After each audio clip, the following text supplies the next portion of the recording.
One of the things we do with our special guests, Dov, is we allow people to spend some time just with you and your thoughts. Would it be okay to just have myself and Ernesto disappear and you share a few of your ideas about what can make people's lives better? Absolutely. Thank you. Thank you so much. Ladies and gentlemen, Dov Baron. Thank you, sir. So where I would just like to start with you, you've heard me mention and talking a little bit about this idea of dragonfire. Now, you may be familiar with passion, you may be familiar with purpose, and you maybe think that those two things are interchangeable, but they're not. Passion is transitory.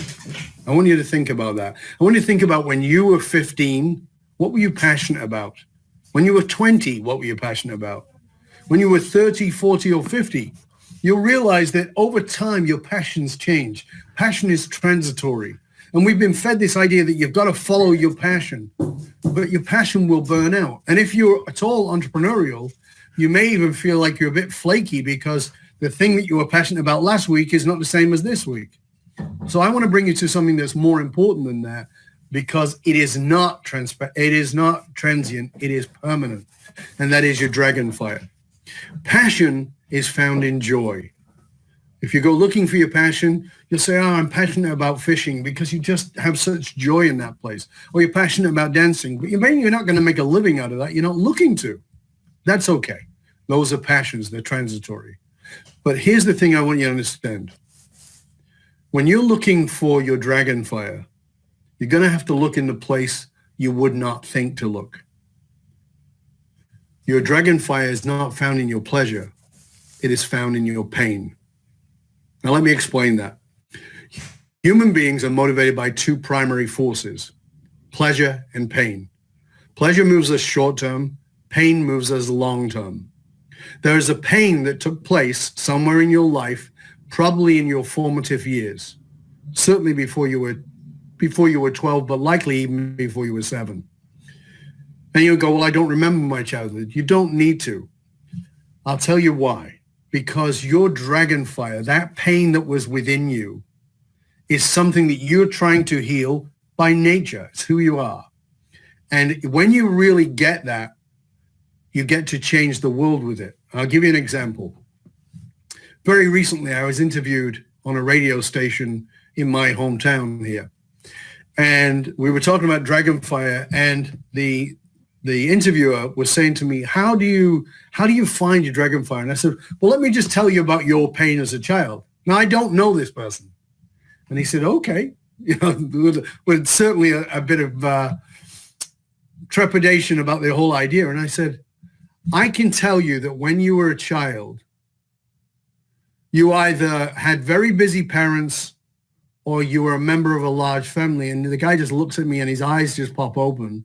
And I said, and you never felt heard. And he goes, what do you mean? I said, you never felt heard. And he went, oh my goodness, you're so right. He said, how did you know that? I said, what do you do for a living? You're a radio announcer. You're heard every single day. And now, in the interesting thing about this is, in the initial stages, that wound, that pain drives you egoically. And he went, and he started to laugh. And I said, yeah, because in your 20s, you were probably doing everything you could to get people to listen to you and to get your voice out there, right? And he said, yes. I said, but as you've matured, you're likely more committed to, and he went, and he didn't even get to finish. He said, now I want to help people get their voices heard. Yes, that's your dragonfire. It's when you connect to that pain and you want to heal it in others. That's what your dragonfire is. That becomes the single monolithic meaning of your life. So for him, it's now his mission to make sure that people are heard for what it is that they need in the world, heard for what it is that they want to do in the world. So when you're looking for your dragonfire, that's where you find it. You find it in your pain. But you know what I want to do? I want to help you right now in tapping into it. I want to ask you this question. And you can take out a pen, you can write this down, or you can come back to it. But what I want to ask you to do is this. I want you to think for a moment about the thing that bothers you. when you look at the world, like what is it that bugs you? And I don't mean this year, maybe the pandemic is bothering you. Maybe it's the leader of a certain country or a political situation. No, those are all transitory. What has bothered you for as long as you can remember? If you can take a look at what's bothered you for as long as you can remember, you'll start to find a single red thread. You'll find a piece that just flows through that. That pain, that thing that's bothered you, what if you are the solution to that? What if what it is that you do, what if the message that you've got to bring is the healing to that? Now, you may not cure it on your own. We're not talking about you saving the world, but doing your part to do that. You see, here's the thing. Whatever it is for you, there are people in the world waiting for you, because I want you to know something. Before we go back to Dave and Ernesto, I want you to know this. With every heart, with your heart, with your soul, with every fiber of your being, I want you to just stop for a moment and consider this. You did not get your hopes and your dreams by accident. They are your heart and soul crying out for expression. You are here to fulfill your hopes and your dreams, because in so doing, you bring a gift to the world.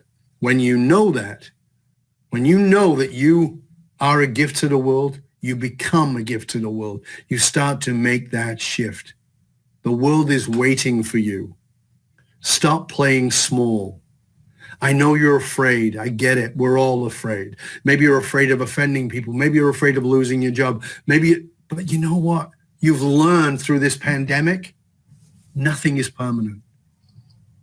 The Buddhist way is the true way. There is nothing permanent. The Buddhists understand that everything is transitory. When you look at your life that way, you begin to savor the deliciousness of every moment. You begin to spend the time with your wife, your husband, your children, your parents, your friends, and you savor the deliciousness of each moment. And when you stand on the stage to speak, or you work with the people that you work with, you savor every moment of that in its deliciousness, because it's an opportunity for you to serve. And that's what leadership is. That's what you're about. Nothing is permanent. So grasp this moment. Take it in. Live it with the depth of who you are. Bring that single monolithic difference to the world. Because here's the thing. Your dragon fire, that meaning of your life, is the unique difference between average and magnificent. I am grateful that you are on the planet. The world needs you. Now it's your turn. Go do something with it. And the only way to do that is to live in courage and curiosity. Wow. Beautiful. I am so in love with everything you say there. Brilliant. The Dragonist, the Dragonfire, and you've got to check out Leadership and Loyalty, ladies and gents. Get the podcast. Make sure that you follow Dov online as well. And we look forward to hearing more from you, Dov. Thank you so much for coming on the show. I think Ernesto enjoyed it as much as I did. Did you, Ernesto? Absolutely. It was just great. It was a delight having you on the show, Dov. And we look forward to having you more and seeing more from you. Thank you. Thanks for watching the show. We hope that you enjoyed it. Make sure you watch all the videos over here. There's two choices for you. Or, of course, I'm Dave Crane coming from Dubai. And this is Ernesto Verdugo coming from Houston. And I think we should send a message. Hold on. What is this?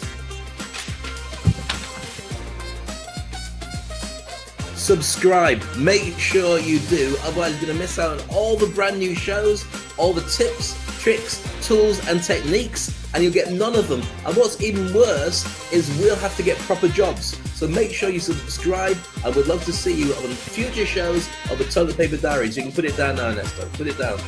Put it down and smile. Say goodbye.